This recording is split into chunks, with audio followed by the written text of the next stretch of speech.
Pour moi, ça a été la rencontre, cet invité qui a plus marqué Laurent Ruquier dans Les Enfants de la télé. Dans un entretien accordé à Télé 7 jours, Laurent Ruquier est revenu sur le succès des Enfants de la télé.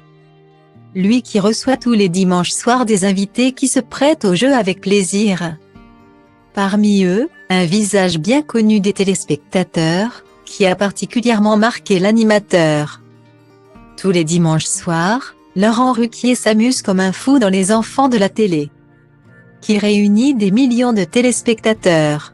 L'animateur, qui a récemment donné son avis très tranché sur le succès de l'émission de Léa Salamé. Son ancien binôme, reçoit des invités tout plus différents les uns que les autres, et aime particulièrement mélanger les générations. Dernièrement, on avait Marie-Pierre Cazet, 86 ans, et la stand-upeuse Tania Dutel, 30 ans. J'ai toujours été pour le mélange des générations. Je le montrais déjà dans mon talk show On a tout essayé, sur France 2, en réunissant, par exemple, Stevie et Claude Sarraute, a-t-il expliqué dans le dernier numéro de Télé 7 jours, paru ce lundi 17 avril.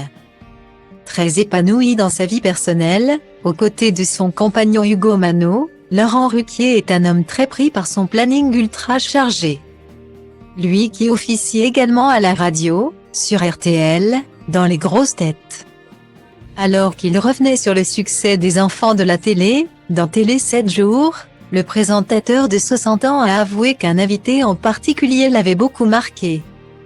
Un exemple très parlant, c'est Paul Elkarat, que je ne connaissais pas, ne suivant pas les 12 coups de midi.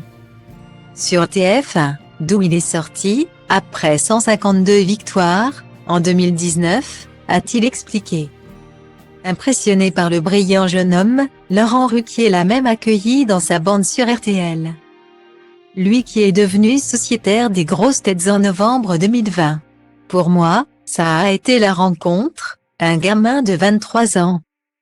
Formidable, cultivé, pas seulement une machine à mémoire, a déclaré Laurent Ruquier.